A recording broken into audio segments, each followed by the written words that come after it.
What's up, everybody? Welcome to another episode of the Can Connection. I'm your host, one of your hosts, one of your co-hosts, Jody Williams. Nice to meet y'all. Hashtag weirdo. That's what I am, right? So, once again, we're kind of off kilter because my man Ryan SB has been absent these days. No need to worry. He's fine. He's just in the middle of moving and all that kind of good stuff. And Nathan will be joining me momentarily. Tim, he's out and about. He should be joining me. Should be joining us. So we're going to have these open topic discussions. And, last week I didn't want to get too deep into the drama with all the, East versus West and things like that. But there's matches that have been made for the Shaw Classic that is in conjunction with East versus West. Nightmare, what's up, my man? Welcome to the show. And let me get your thoughts. So, with all this stuff going on with the East versus West, and you got the Shaw Classic, and now we got some matches out there. And I got my opinions on some of these matches because I'm very opinionated, and sometimes that can be good, sometimes that can be bad. But nonetheless, one match that stuck out that came out this week was Dave Chafee and Todd Zilla. So, everybody, 3 people in the chat, welcome to the show. Feel free to comment. Todd Zilla, Dave Chafee. Interesting. There was a clip out there, 2 separate ones, where I think it was a couple years ago, maybe 3, and Todd made the trip over to Erie, Pennsylvania, was training with Dave Chafee and his guys and stuff, and it was pretty good. And at that point, Dave was pretty much on top of the world, and Todd was giving him the business. Dave was holding steady, and then later on and stuff, he started to wear it out, and Todd just kept coming and finally got a few pins. But what I took from that is just they're sparring, okay? They're sparring. They're trying to, see what each other's strengths are in different spots. And you know what, Todd, it's all about that. But here's what I see now. What's different this time around? Difference is Dave dropped the weight class. Now he's pulling, 253, I think? Something like that. So he's doing that now, right? And then on top of that, you got Todd, who's just on this trajectory going this way. Like, I can't remember the last time Todd has lost a match. Can you? Neither can I. So you look at it that way. What's going to be different this time? I mean, does it kind of do this now because now Dave's not at the 280, 290 range? Or how does that work? You know what I mean? So Claymore, what's going on? What's going on? So Nightmare says, I think it's a great match, but maybe shouldn't be on East versus West. Now, Niels Index Finger, welcome to the show. So Nightmare, tell me this. Where would that be? Because remember, it's in the States, right? If you're going to do that in conjunction with, East versus West, then where else would you have it? Because now, and last week, Nathan and we kind of talked about this kind of stuff about, can you market? Because right now, let's be real, the East versus West is in influx right now. Can you market? What do I mean by that? It means that would you have that match over in Europe? Probably not, right? I mean, you could, but it's almost like if you got a guy from, like, say, Georgia versus a guy from, like, North Korea to have a match over here, would that many people be interested in, right? And we gave that example last week, right? KOTT is another promotion. What if, let's just say, and we'll use KOTT since you said it. We'll use that for a second. What if KOTT was in Toronto, Ontario? I could think of 4 people off the bat that would blow that place up. Obviously, Devin, Matt Mask, John Therian, Jocelyn Brisson. Those 4 people I just mentioned right there, if the KLTT happened to be in Toronto, Ontario, Canada, you want that thing to be hyped up. So therefore, those 4 people right there off the bat, and then you find them those matches, Also, Gabriela Vasconcelos, Jocelyn Brisson. Now, I don't know if it's still left-handed or not, but when this match was up, it was a left-handed match. And some would say, well, how come it can't be a right-handed match? And I don't know, because maybe Nathan knows more about that than I do. I'll have to ask him when he gets on, But, I don't know. Mills Index Finger says they still owe money out to KOT. So I don't know, unless they pay up. I'm not sure exactly, who's paying up whose money. I knew there were some issues about guys still not getting paid. I hope that takes care of itself, So also he says dream match. So who cares? Been waiting for that match and has happened. It has to happen, and no better place. Okay, cool. Oh, there's my guy. There's my guy, Mr. Ryan. Watch out, guys. That dude's the real deal. So one match that I'm really not looking forward to, and this is not a personal dig. This is just me because my fear of where this may be going down the road. Okay, so you guys saw it.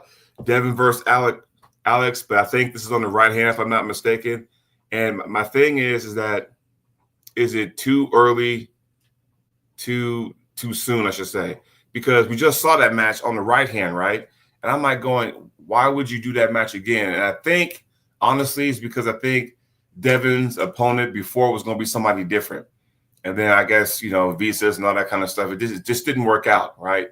And then that happened, so Alex stepped up. Kudos to him for stepping up, but this do we need to see that one? Do we need to see it so soon is where I'm getting at. Terry, what's up? Welcome to the show. Even so, Nightmare, tell me something. You say you'd like to see that match at MAC. Which match are we talking about? Are we talking about the Devin Kurdeka? Or are we talking about Tazila Chafee? What are we talking about? Because MAC, my friend, you, sir, have experience on that kind of stage. So you can tell us that too if you want. So because my thing is that what I'm afraid of is that when you get these guys that we've seen over and over again with the same matchups, I'm afraid you're going to start doing what WAL used to do before the pandemic hit. And I've always, WAL was awesome to a point where when it first came out, tournament based, everybody had a chance. Hey, everybody had a chance. You knew the elite was the cream will rise to the top, right? Nightmare says Chafee and Tazil out of MAC. Yeah, that can do it, It would rise to the top, right? The cream would rise to the top. So, yeah. But there's always that if you take the top 8, it's not always going to be the top 8 guys in that particular weight class. You may get a couple upsets in there, depending on how the brackets lay out. So that was that, that wild card thing, which was cool. Now, all of a sudden, when they went to the super match format, because that was fresh to a certain degree for us people in the States. We all know Neil Pickup's the godfather of super matches. I will never take that away from him. So now they did that. It was cool. It was awesome. It was fresh. It was new. And then all of a sudden, you start seeing the same matches over and over and over. And then it got to a point where, okay, is it worth watching again? Like here, I'll give you an example. If Levon and Devin happen a third time, would we be excited this time around? Honest question. Because Devin's old forever against Levon. Now, would that happen again? I don't know. Maybe, maybe not. But you got to ask the question. If that match were to happen, let's play devil's advocate. If that match were to happen, right, what's going to be different this time around, right? It's almost like with Barbora and Gabby pulled a third time. What's going to be different? Because those first 2 matches were almost identically the same, and it's kind of like going, okay, well, are we running out of athletes? Because look at the ladies' division in the open class. Barbora's like, when was the last time she pulled anyway? She's just kind of sitting there going, okay, because I got a feeling had Jocelyn won that last match against Egla, no doubt. It would have been Jocelyn. It would have been Barbora. No questions asked, Now that she took the loss, okay, well, there's Gabby there, And one would think the winner of that match would have their sights set on Barbora. If Gabby happens to win that, then it's like, okay, what's going to be different this time around? If Jocelyn wins that, okay, cool. Now we're excited. It's a fresh match, right? That's where I'm going with that. It's a fresh match. So, Nightmare's talking about my elbows, huh? So, I mean, one has to wonder, okay, what are we doing here? And now with this split with the Europeans on this side and the, us North Americans, South Americans, on this side. Where do we go from here? You know, I haven't seen any other matches yet, but the ones I've seen so far are just the three I just mentioned. I'm sure there's going to be more. Wait, I think is Eddie Hall pulling? I don't know. He might be pulling his card, but then there's rumors that, Eddie Hall, might be doing some more fighting, whatever, until he hits 40. And then 40, he's going to be done and going to shift to arm wrestling. That's just what I hear.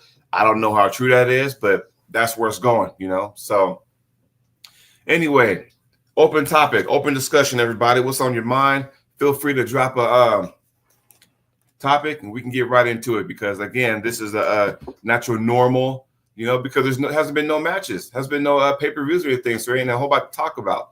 This is why we go open topic, all right? So let us know what's on your mind because I'm telling you right now, still got to be excited. Now, I'm leaving for Mexico this weekend. I'm leaving Friday morning, headed down there for the Across the Border 3 tournament and down in Mexicali. I'm excited. Once again, I get to go ahead and do some hold on. My co-host is not coming on. Let me go ahead and just kind of drop in this. So anyway, I'm going to Mexico, and I'm going to pull some international people, and I'm excited. So it's really exciting. All right, Nathan. Hope this works.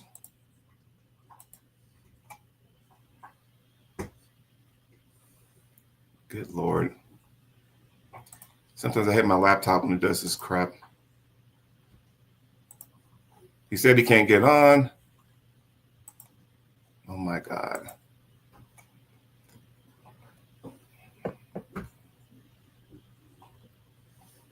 So anyway, while he's figuring that out. So anyway, Mexicali, I'm excited. Some more opportunities to pull international, He says, give him the old link. Okay, let me find out what the hell. My laptop's being weird. It gives us a stupid G logo, which I don't know what the hell this is. I wish it would go off. All right, hopefully this is it. Because this is the one I'm on there, Mr. Williamson, hopefully.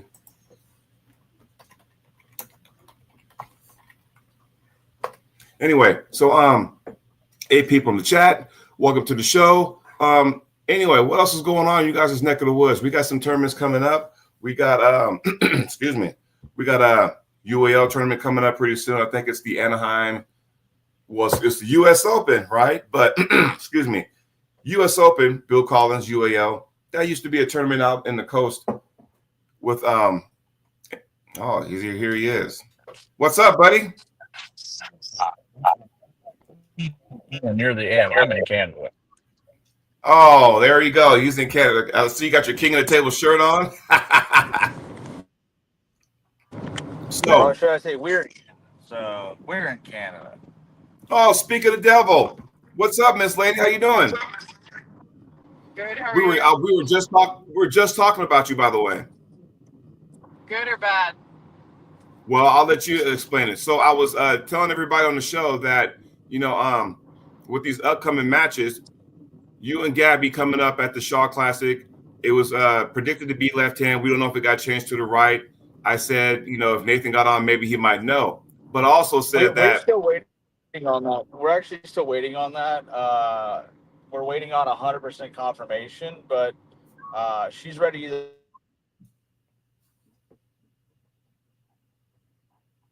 Uh-oh. Did you freeze up? Oh, no way. You can't freeze up on me. Now we need to know, man. So what Nathan was trying to say is that there you go. You're live again. What's up? Sorry. Yeah, sorry. What I was saying was we're waiting on 100% confirmation, but she's definitely ready either hand. We did we went to the gym we went to a practice in Timmins with Matt Mask on Friday? Saturday, sorry. We drove up to Timmins, went to a practice with Matt. Did that. Hit a great side pressure workout yesterday. we're gonna do something else today. Try to get on the table again sometime this weekend with John Tarian. And then I know she's got one more really good table session planned up in Ottawa with the High Hookers and Devon before the Shaw Classic. So she's gonna be ready. We got 30 days now. So the programming will be 2 more weeks of really hard, just putting up as much weight as possible. And then I already have the taper process built down to taper her right into the match with Gabby. So. All right. So the question was, Jocelyn, Yes. we were talking, we were saying if by chance you get through Gabby, then it's just a formality that you and Barbora are next, right? And also we were talking about, do we need to see a Barbora Gabby part 3? Because the question I had, and Nathan, you and I talked about this before, what's going to be different? You know what I mean? Yeah, for sure. Oh, you're freezing up again. Yeah, we actually just got to the house where there's Wi-Fi, so it'll be perfect. So, okay. So go ahead. Sorry, Jody. No, I was saying that if for some reason, if Jocelyn get through Gabby, it's all automatic. It's going to be Barbora and Jocelyn next. But if for some reason Gabby wins that match, do we need to see a Gabby part 3 with Barbora? And if we do, what's going to be different? Is the question. I don't know. No, I mean, I don't think necessarily that's true. We need to see Egla and Gabby again, right? Yeah. Egla looks stellar. I mean, Egla's not far off, right? So,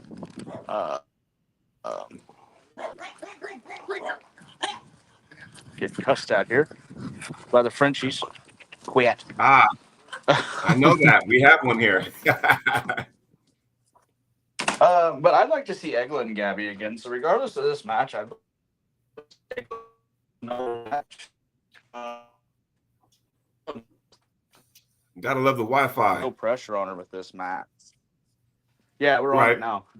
Like I said, Josh, really, she has no pressure with this match, in my opinion. All the pressure's on Gabby. Gabby has a lot riding on this match, realistically. Beats Josh, yeah, you can be like, yep, guaranteed bar.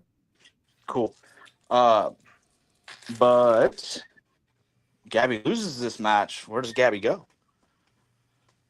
Because then that's two losses to Barbora back to back. And then hypothetically, if she loses to Jocelyn, that's 3 straight losses. Now, did we confirm it's on the right hand? That's a lot. Did we confirm it's on the right hand? It's still 100% confirmation. We're still on 100% confirmation for that. I mean, currently, Gabby is the EBW. From what I remember, when she beat Egla, she became the EBW champion on the left. So, if it is on the left, cool. Because I know the match was originally Sarah and back versus Gabby. Like I said, I think. Ooh, the Wi-Fi is shaky. I think what you said last was that it was supposed to be Sarah and Gabby on the left, if I'm not mistaken. If I heard you right between all the robotic talk. Check this out. So here we go. Gabby has the left hand super heavyweight title. So again, if Jocelyn wins, then she becomes the title holder. Yes, if I'm seeing this right. What's up, dude? Is that one better? Oh, so much better. Here, I'm gonna delete this one then. Yeah, I was so connected to but yeah, Gabby, Leggy is right. Gabby is left-handed champion for EBW. She got it when she beat Egla, which was not an easy match. Anybody that watches that match back, I mean, Egla pinned her in the first round. Yeah. So if Jocelyn takes this victory, then she becomes the left-handed champ. Yes. Yeah, and that's not. I mean, this is definitely not. I'm not going to say Jocelyn isn't strong on the left. She's very, very strong on the left, but it's definitely not her dominant arm by any means. Right. So and while you guys were driving, we also, before you got on the show, we talked about how, do we really need to see Devin and Alex so soon? Because I'm thinking, okay, I understand this is a right-handed match this time. Well, it's both. What's your thoughts on that? It's both.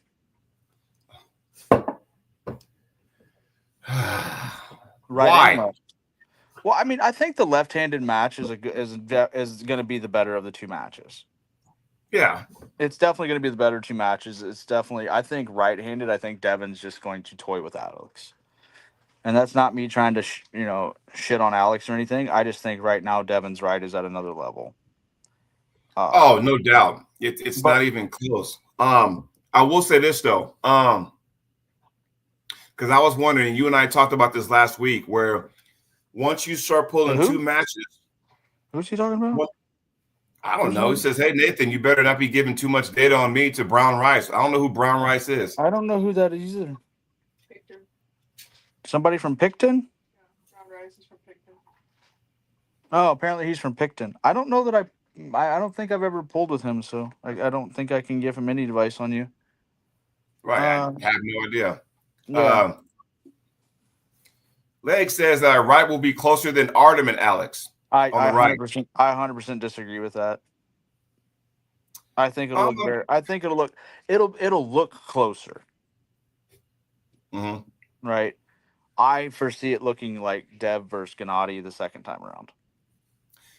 Here, remember last week we talked about Alex, and when he pulls two matches on the same card at that high level, right?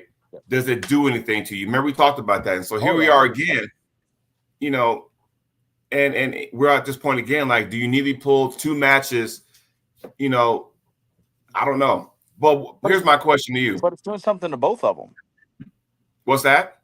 But it's going to affect both of them. Well, yeah, but I mean, I don't know how cardio-wise. I'm not sure, how Alex is against the likes of a Devin. We all know Devin can go all day long and then some. So, oh yeah, 100%. Is that going to affect Alex? And I'm wondering, like, okay, did we not learn? Because had Alex pulled or Morozov the first before he pulled Devin, would that have changed? Maybe, maybe not. Who knows? But again, like, what's going to be different on the left? That's the question. What's going to be different on the left this time around? Is it the refereeing? What is it? Yeah, I mean, like I said, we're 30 days out. There's still a lot of unknowns. Like, who will the referees be? What will this be? What will this be? Mm-hmm. I know there's some very good matches announced. I mean, one that I'm very intrigued by. There's two I'm actually very intrigued by. One being Hutchings and Chafee. Yeah, let's talk about that for a second. I kind of brushed over that before you got on, and there's a couple clips out there from when about a few years back, and Todd had went to Dave's to kind of get some work in and stuff. It was a good video clip. Yeah. But now Dave's down a weight class. He's down to 253 class, and Todd is going up and up and up. And so I don't know the last time Todd had lost. So going to be intriguing. Your thoughts? I mean, Todd's going to come in the same way he always does. I mean, he's not going to get bigger because he's going to try to stay that 95 kilo champ. So right. I don't foresee Hutchings coming in at 110, 115 kilos. He's probably going to come in at 101, 102. It's an intriguing match, and like they've pulled before, and I think Dave's always beat him pretty comfortably. But this is a different Hutchings now than it was back then. Right. Yeah. Far different Hutchings, because if it turns into an endurance game, Dave's not going to win it. I don't think with Todd. Robin Chandler, longtime friend, says Todd tore his bicep pulling Dave. Yep. Yeah, he tore, but I'm pretty sure he tore the left bicep holding the peg again. Well, that was when he was holding the peg against Dave. It wasn't the actual arm he was competing with, but I could be wrong. So I know he tore it on the peg once too. Yeah, that I remember. So what other matches on the card that I've only seen?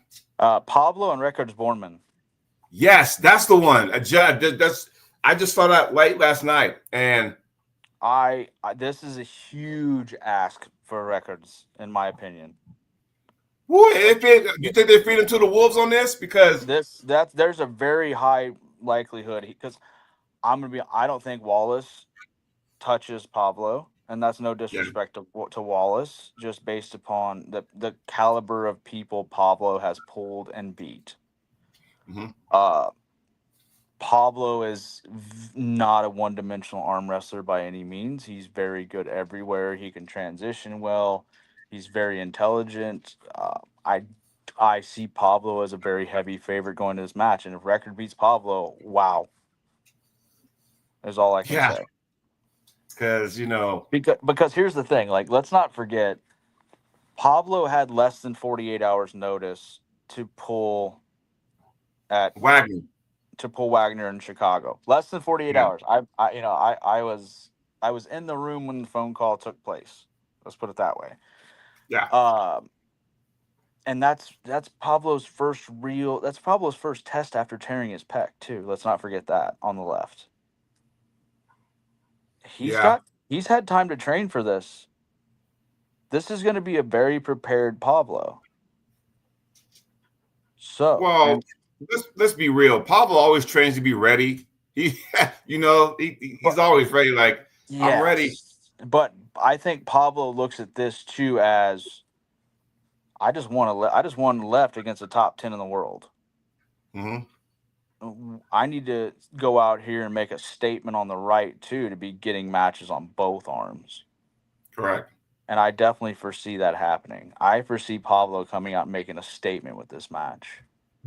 You know who I want to see, and I might be totally crazy for saying this, but you know who I want to see? I want to see Pablo and Dadakan. On the left or the right? Because on the Either left, or. because of the left, I have Dadakan as a pretty significant favorite. On the right, I think it's a very good match.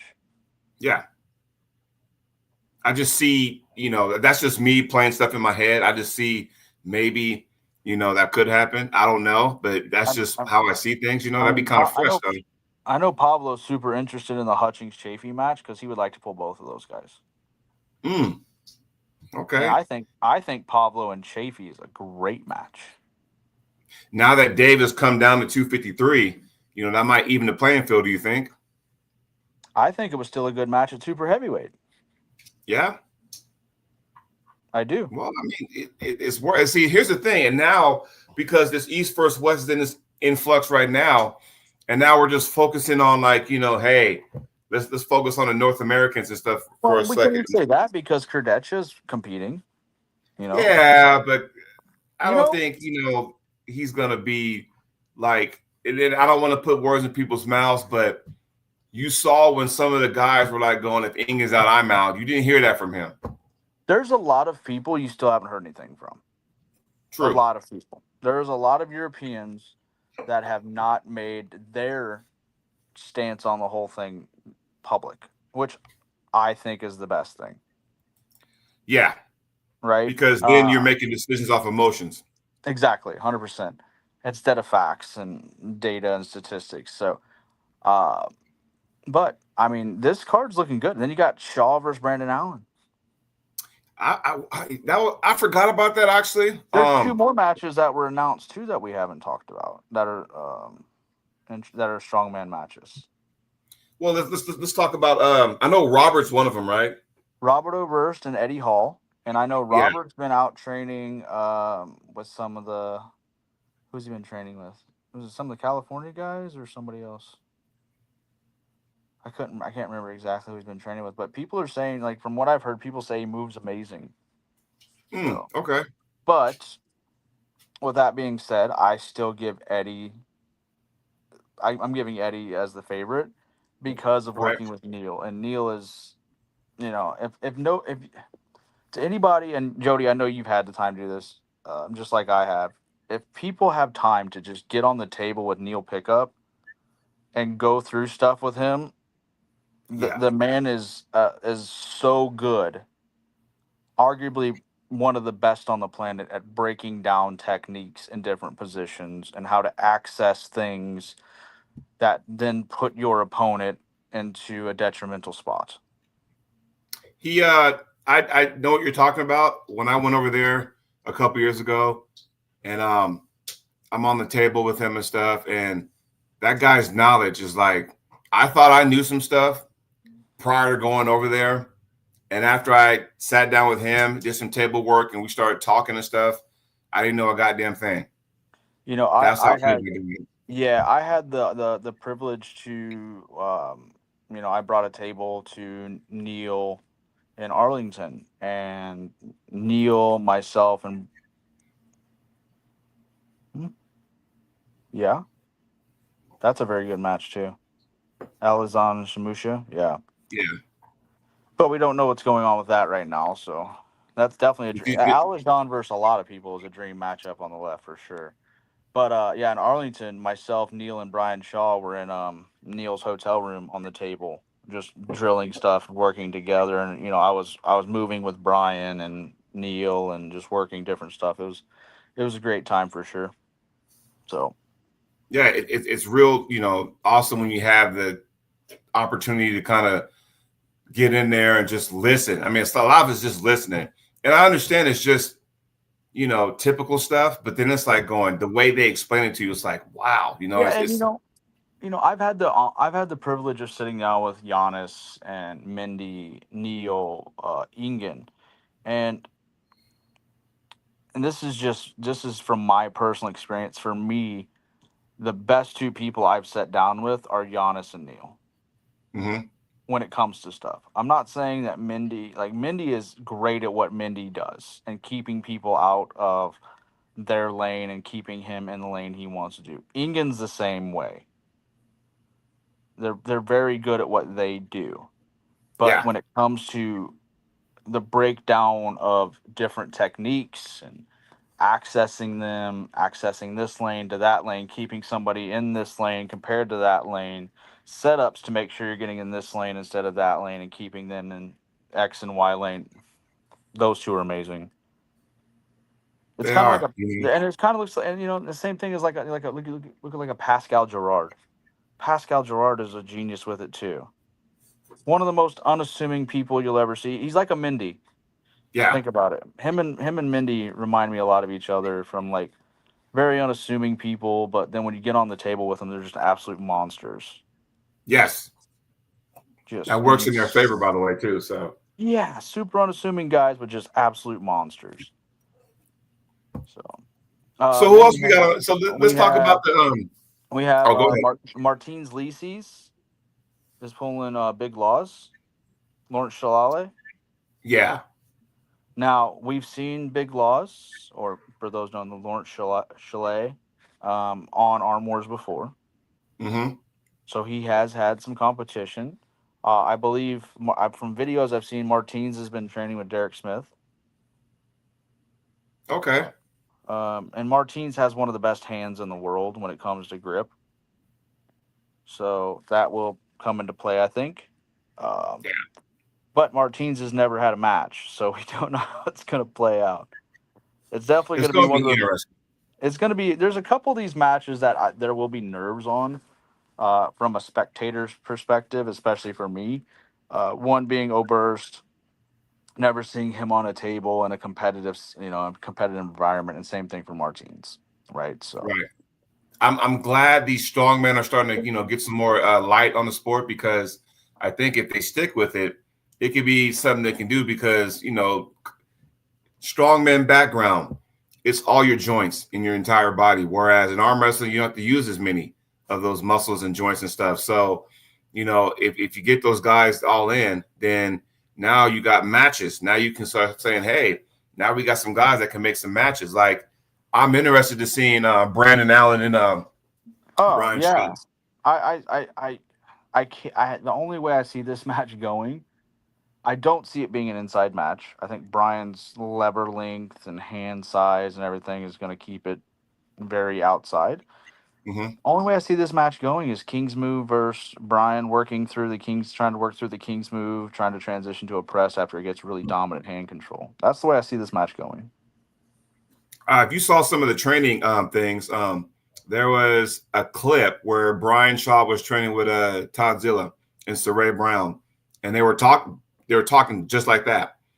Somebody gets the King's move. How do you go ahead and surge and then transition and then press down? And I'm saying with that long lever that Brian has, because I don't think Brandon has that lever. I think No, it's like that. it's not even close. Like Brandon's strong. Don't get me wrong. Like he's going to be the strongest. I can't say he's going to be the strongest opponent, but I think strongest arm wrestling, one of the strongest arm wrestling opponents he's faced, if that makes sense. Like he has experience, whereas He Eddie has hadn't. more experience than Eddie Hall does. Yeah. So it's not going to be. It's not going to replicate what we saw with at King of the Table, where Eddie Hall pulled Brent Bashaw. It's not going No. to be like that because Brandon knows what he's doing. You know. Yeah. And like. Oops, sorry. Did I just click him off? Oh, damn. Sorry, Nathan. Come back on, buddy. I fucked Sorry up. about that, man. No, I fucked up there. I did that.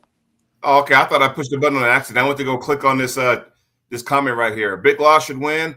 Robert, I believe, is going to be a beast on the table. Yeah, exactly.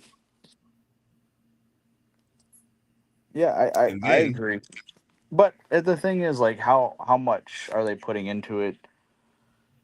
Who are they practicing with? Who are they training with? So on and so forth, right? Well, I think, and we'll just take Shaw for a second because then Neil has another comment here. Because if you look at Brian Shaw, the way he got brought up, there was Neil, there was Devin, there's Todd Zilla. So he has a lot of people with a lot of knowledge to help him. Not just, I'm glad Brian Shaw's going this route because I think the way Larry Wheels was handled when he came into it was kind of like, yeah, let's go ahead and give you some tournaments first. Which wasn't a bad thing. I mean, look at when Larry went and did the over the top thing in Australia. He did very well. Yeah, my point being is that they threw him in there with some matches and stuff, and he wasn't quite up to par yet. No. And, everybody loves to bring up the Arizona State thing between Larry and Saunders. Mm-hmm. Like, Saunders was being like Devin right then. He was seeing how much rope he could give before he had to go, oh, that's a little bit too far. Yeah. You know what I mean? Like, at any point, that Saunders could have just been like, hey, goodbye. Like, yeah, any given time, he could have, Yes. It was more of a test, Yeah. And Saunders looks scary right now, too. I saw him in Istanbul just running through everybody.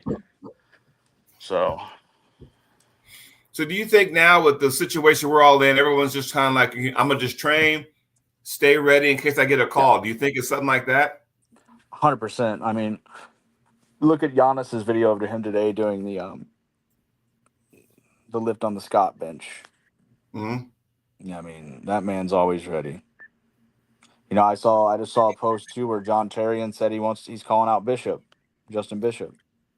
Well, it's funny because in response, I don't know if it's to that, but Justin put a video out yesterday. It was saying, hey, all you 176 and 185 pullers or whatever, something like that. I don't know if he was referring to him, but I didn't get a chance to see it, but I saw the title. I was like, oh, okay, I think Justin's just wanting a match. So anybody from 76 to 85, Look at this. What do you think about this comment? That would be a lot. Okay, so to me, it's like you have to look at it from two perspectives. Svetan did win the thing for KOT to get a match. Mm-hmm. Right? He did. But here's where that but comes in. The team in which Svetan pulls with in Bulgaria is suspended and banned by WAF. Same thing with Plamen Dimitrov and Jordan Sonev, those guys. Because honestly, right now, you could throw Jordan Sonev into the elites of the super heavyweights or the 115s right and left-handed. You could throw Plamen in versus David Samusha at for the 85 kilo title on the right. You could put him in for the 85 kilo title on the left because Plamen's not a big guy. If we look at the Arm Gods match that he has coming up, it's at 95 kilos. Yeah. Plamen's not a 95 kilo guy. He's 85 all day or lighter. You think he'll bulk up for that match? I mean, that's saying a lot, but I think he'll stay typical Plowman around the size he is. mm, But just stylistically, I don't have him as a favorite. right. Well, oh, here we go. So it just feels criminal to not have such a massive legend from the big stage. He is easily one of the greatest ever. Oh yeah, definitely he is. But at the same time, like if EBW going forward continues to fall under the WAF banner, you'll not see these individuals at EBW because you do have to play ball a little bit. Mm-hmm. Let's be honest. So Wait, if I got a EBW question. doesn't fall under the WAF banner moving forward, then you might see these guys back at EBW. So you say moving forward, I do have a question. What if, because if we're talking about that, then I would say, what does that mean for these tournaments that happen prior to the big match stage? What does that do? Is that something they can go, okay, if someone kicks ass and does really So good, could that be a so possible so you're referring to the ones in the US or the ones in Europe? either or? Okay, so the one we don't, there's not those in Europe. So in Europe they have specific events that then qualify you for a final setting, like we had at KOT in Istanbul, right? Um, Here's the kicker: there is, and I'm not trying to crap on North Americans here, but it's going to sound like I am. There is Uh-oh. significantly more talent internationally than there is in the United States at that level, right? Well, I would agree with that. That's not crapping. That's just being So, but facts. I think one of the things that has made it more difficult now and has kind of, well, when Ingen was running things, kind of turned it off of that was if we look at the debacle. Yeah, yeah, he's playing Bogdan and Stoika. Mm-hmm. That's that Uh, arm guys of yeah, event. yep. So if we look at the fiasco that was the first setup to where you could qualify for a match for East versus West, you had to go to a qualifier. Mm-hmm. Had to go to a qualifier. No, you didn't. You could have showed back up in Virginia, paid your $100 and went in somebody's damn pocket, and Oh, then and and see, competed. okay, before you go further, and hold that thought for a second. This is what pisses me off about stuff we do here in the States. Instead of making it bigger than, about the sport, about the athletes, it was all about, hey, it's about how much money I can make out of that. Oh, it's This is why 100%. our sport is always stuck in reverse or in neutral, because you got guys like that. I'm not going to bring up their names because you guys know who I'm talking about. Oh, There's there's a a few few. guys that were connected to that, and it 100%. irritated me because you had And there was guys legitimately going, "Hey, And there was, I mean, and there was stuff, and there was stuff that too that as a referee, irritated the ever loving piss out of me.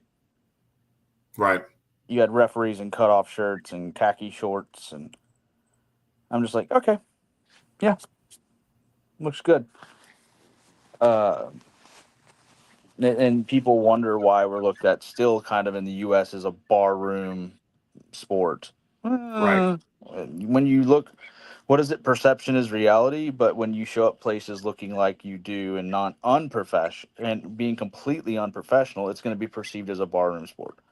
right, People can hate me all they want. I don't care.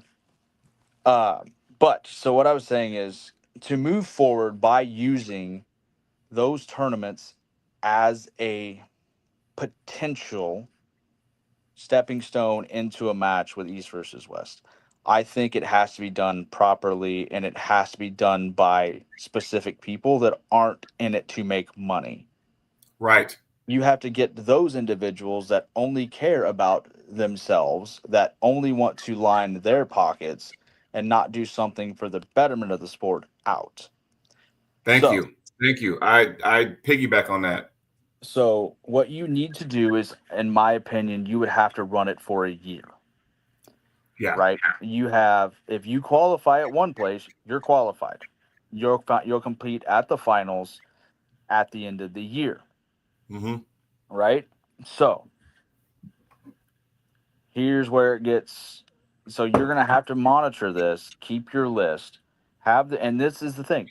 Only those people that took the time to go to said qualifiers are going to be able to compete at the finals.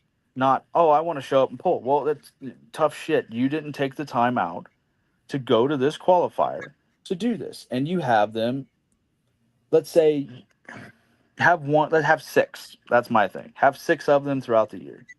Yeah. That way, and you host them one in the Northwest, one in the Southwest, one in the North, one in the South, one in the Northeast. I'm sorry, yeah, one in the Northeast, one in the Southeast. So now you have essentially all six zones of the country covered. You can have people from, and the thing is, with the three in the North, right? I'm talking like Washington, have one in Minnesota, and then one up by Pennsylvania, New York, New Jersey. Why do I Yeah. say those three? Because then you can have people from Canada coming down to it. So now Exactly. you're not excluding the country of Canada. I would also say, this is just me, you should encourage people that have competed at East versus West to show up too. Yeah, it depends on if they want, because the first year they had it, the one we're talking about where everybody got screwed, Virginia. Mask won it. He pulled. That was the second one, wasn't it, where he pulled Jerome Loud in the finals? The first one. Oh, yeah, I guess it was the first. Yeah, it was the first one. Okay. Yeah, because they pulled outside and the finals was like indoors or whatever. Yeah, because hell, I didn't go, but I qualified because I went to the one that was held in Washington State, and I qualified, but because of work obligations, I couldn't make it. And then that's what pissed me off when I found out that everybody was just jumping in there in Virginia. Give me $100 and you'll be in. I'm thinking, what the fuck, And So what you do is you find promoters that are willing to run the events at the EVW weight classes. They have to be specific to the EVW weight classes, especially for the men, right? Mhm. Women, you can do two weight classes and then go from there. Like if you Right. have a woman that wins it, that's 81 kilos. Well, she can pull the 80-kilo class. Cool. Like she can lose a kilo's not too bad. Or you can run it the women's classes too. But then it's just like for me, Um, to me, I know most people think I'm crazy saying it, I love watching women's arm wrestling. Why? Because it's beautiful, and I The mean it. most technical athletes there. Absolute beauty in arm wrestling. The technique, the way they move, how they use their leverage to move things. Like watch Fia on the table. She's a surgeon. Mm-hmm. Um, Barbora uses her attributes, amazingly. I'm gonna grab something. Keep rolling. Keep rolling. Yeah. Um, like I love watching women's arm wrestling just because it's beauty in the sport. There's no dickery in the setup. They set up, they go, right? Granted, there are men that do the same thing. Like I love watching Giannis. I love watching Mindy. People like that. But so you would run essentially the six qualifiers, and then you would hold the final, right? So you're gonna have, I would say, top two from each event, right-handed and left-handed, compete at the finals. And if you're not on the list for the finals, you're not competing. See, this was my East versus West qualifier. See that? There you go. Yep. See, Silver. that was my qualifier. I qualified for the East versus West. Was it 2 years ago, or whatever now? So yes, and if I didn't have to work, I would have went down there and see what was up at least. If they continue that, that'd be awesome. But yeah, women's class, because have you ever seen a woman in King's move? No. Nope. No, they don't do that. It's just like their body mechanics is like, no, I've been told this, I'm gonna do this, and when I top roll, I'm gonna fall through my whole entire body. Yep. Yeah, exactly. Even when like their hooks are usually picturesque and perfect, and but yeah, to me it's beautiful to watch. But yeah, back to the thing. Like I think you do six, so you try to have them, let's say, through the first 8 months of the year, you have your six events. Yep. Right? And then after that, you have your final in a centralized location. If you want to say the Midwest in a bigger city that's easy to get in and out of, you do it there. Uh, or just wherever. Just using something as an easy example of, you can get nonstop flights from different locations. Right. Then you have your two from each weight class. So for EBW men, that's going to be 70, 77, 85, 95, 105, 115, 115 plus on the left and right. Mm-hmm. So theoretically, you're going to have them, what is that, 70, 77, 85, 95, 105, 115, 150 plus. So you're going to have 14 people a weight class for those weight classes from each. Yeah. So from each nation, you have two from each qualifier. So that's 12. So 12 from each qualifier going to the final, which then turns into what? You're going to have 6 times 12, 72 potential people. And hey, and we're talking about 72 that are not scrubs. We're talking about some Well, serious. I might be wrong here. Hold on, let me think. So you have two qualifiers from each thing. That's 12. So you'd have 12. You'd have the top 12 essentially per weight class in these things. So each so within the right hand side, you'll have 72. The left hand side, you'll have 72. So that's 144 total athletes on the men's side. Now they're just the winners that get to go.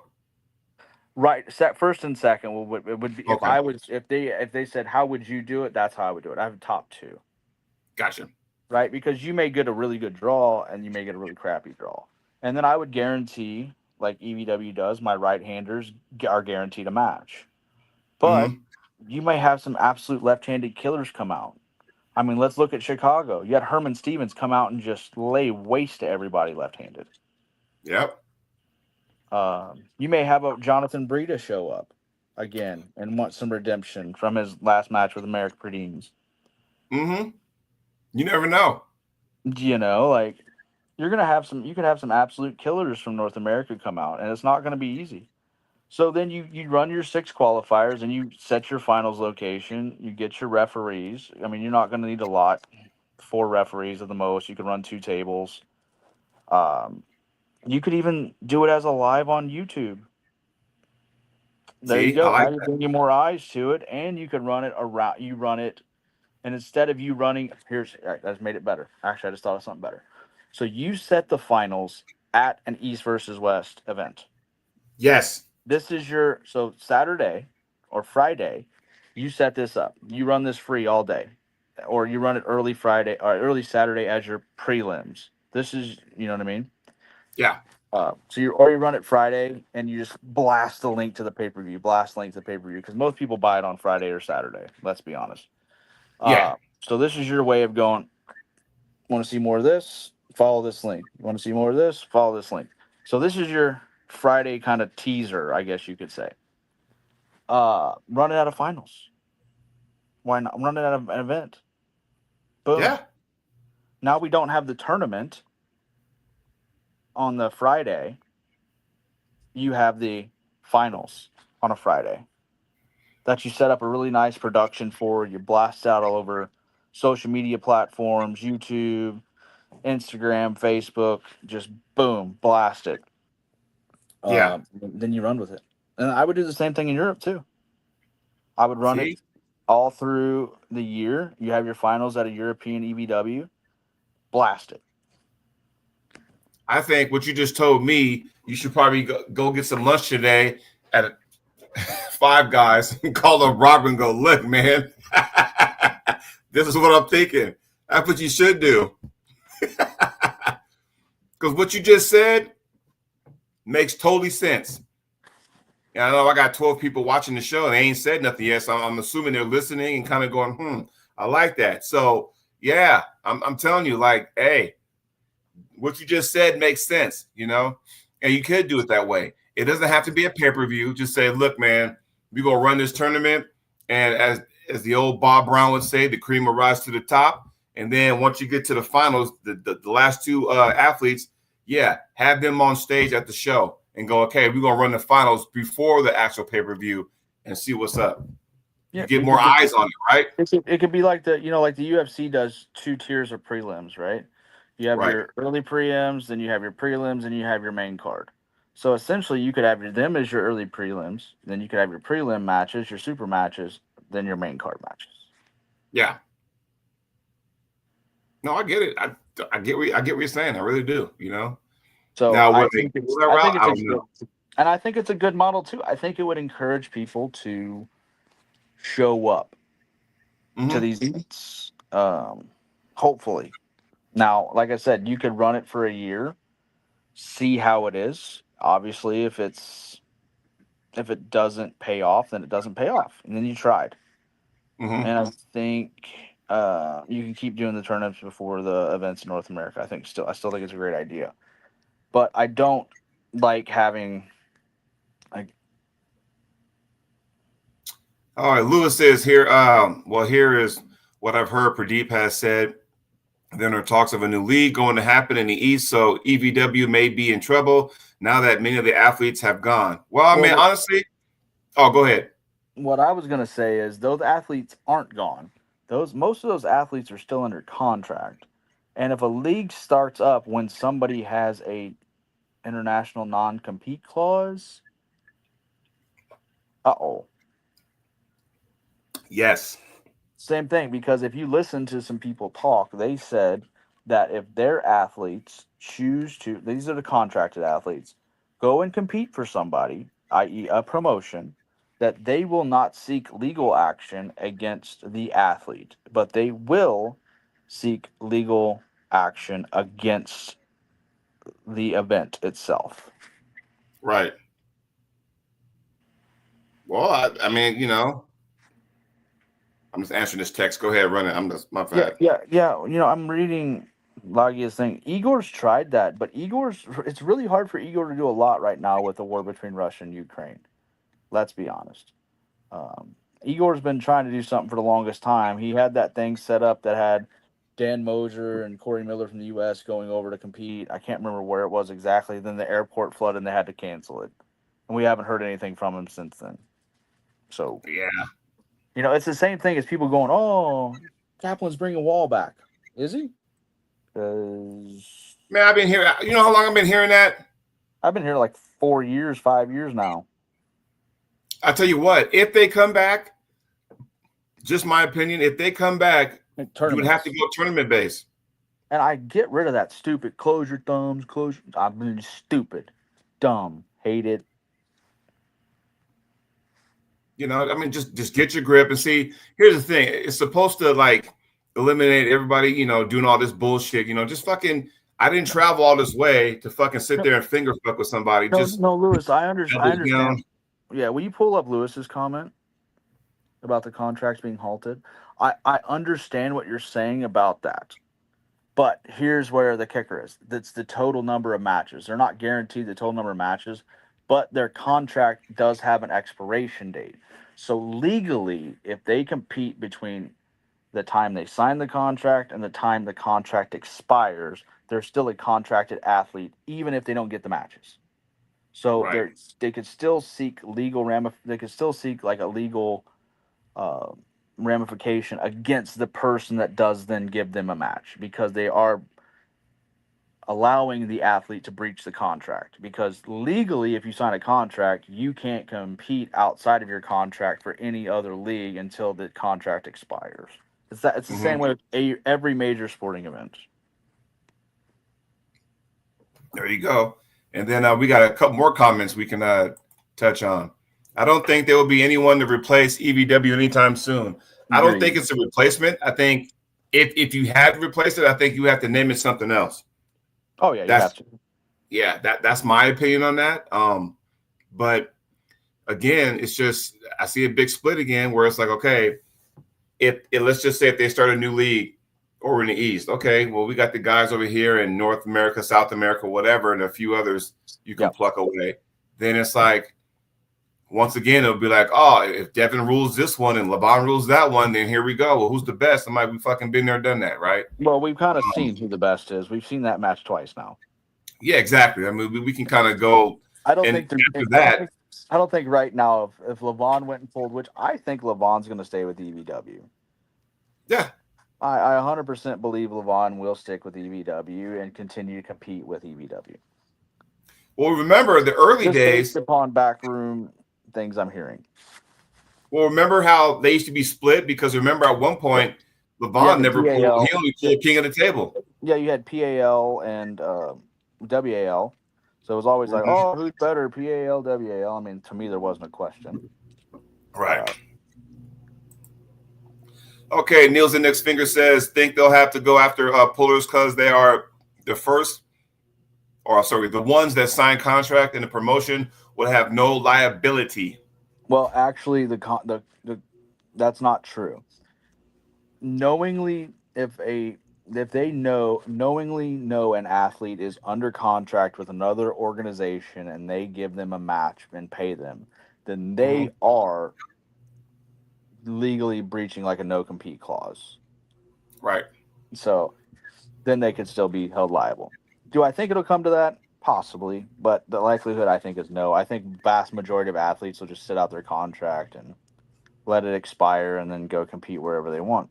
But I also think that a lot of the athletes will come around and be like, well, especially certain ones from certain countries that are very poverty stricken, I think they'll be more likely to turn quick and compete. I just think, how about we all just compete? Say, fuck it. Fuck all the dumb shit. Let's just go ahead and compete. I mean, Wherever that may be. yeah. Because other Well, think people's about paths this might be too. different. Well, think about this too. Like if you're one of these athletes that comes from a very um, poor country, right? Mm-hmm. And you're getting paid in USD, like having one or two matches a year with EVW and what you're getting paid is probably more than what most people make working a full-time 50, 60, 70 hour week job. Yeah. So, is it worth it not to compete? Well, again, and that goes back to where we talked about where some athletes, their government takes care of them if they place a certain spot in like the WAF Worlds, for example, or our government doesn't. They're like, what? Hey, congratulations, we'll give you a Starbucks gift card. Whereas, over You don't even there, get that. They give you a shit sandwich and mustard. I mean, we do it for our Olympic athletes too. Let's not even sugarcoat. Our Olympic athletes get paid nothing. that's why they got sponsors. Well, look at Flavor Flav did the water polo team. I mean, if I can have a sponsor, just give me Monster, Sour Patch Kids, and like, I don't know, fucking coffee, wherever the fuck, I don't know. And just say, hey, here's a sponsor, go at it, Exactly, right? So, but yeah, being a government subsidized country where you're getting paid to essentially be an athlete all the time is great too. So, Mm-hmm. Totally get that, yeah, who wouldn't want that? Exactly. But So for that to happen, though, we got to stop shooting ourselves in the foot. You know what I mean? well, yeah, but I mean, you and I had the conversation last week. The U.S. especially, and I'm using just the U.S. here, has way too many promoters and way too many egos. So, for it ever to be giant, and I'm using the word giant, and from a competition perspective, not from like a buying the pay per view perspective, because the vast majority of pay per view sales come from North America. So we're ruling the roost in that. Mm-hmm. Cool. But for us ever to be like a giant mecca in arm wrestling, promoters and people have to drop their egos and start working together instead of against each other. Well, and okay, I'm glad you brought that up because, I'm friends with a lot of people and you're friends with a lot of people who are involved in these scenarios. And, I will support whoever it is and whatever it is if we can get down to one national, right? Well, I'm all for it. I'll support a lot of events as long as they don't have a certain banner on them. Yeah. Well, there's one banner I don't really support, but Exactly. I'm not going to get into There's it. there's one that I will absolutely 100%, no matter what, if it has it on there, I will not support it. Sorry. Yeah. There's one I like there's one too I don't really support. In fact, the medals I've won, I actually tossed them in the trash months ago. That. I remember you doing that. I've seen the video. Yeah, so that's just that's neither here nor there. We don't have to get into that now, but I because think it's like we're referring to the same events. yeah, If people yeah, haven't yeah, caught on to what we're saying yet.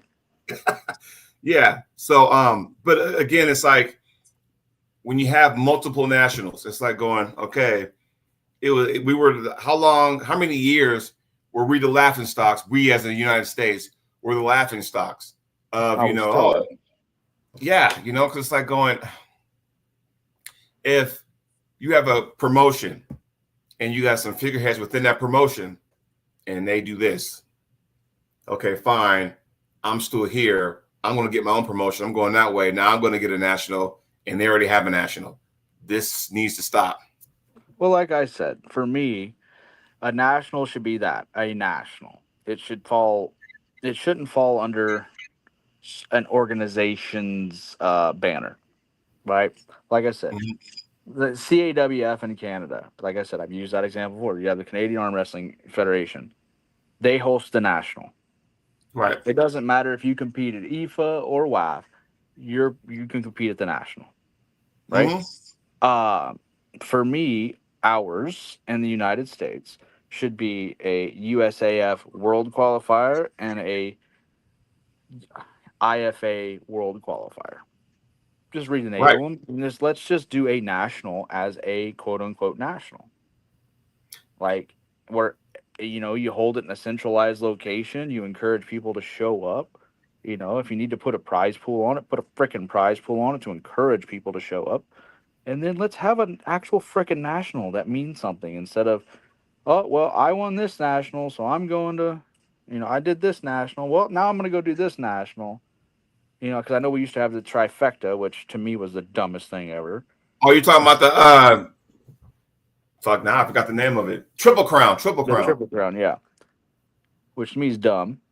At But yeah, least you won money. Like if you took first in all three, there was some big cash at the end. so Canada kind of has the same thing, the Triple Crown.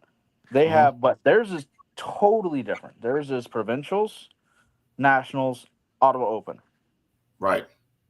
So you win your provincial, then you go to nationals. You win your nationals, cool. You win the Ottawa Open, you get put into a prize pool that Eric Roussin does. Yeah. That's pretty awesome. So. But what you just said, of the three, two of those got some big time entries.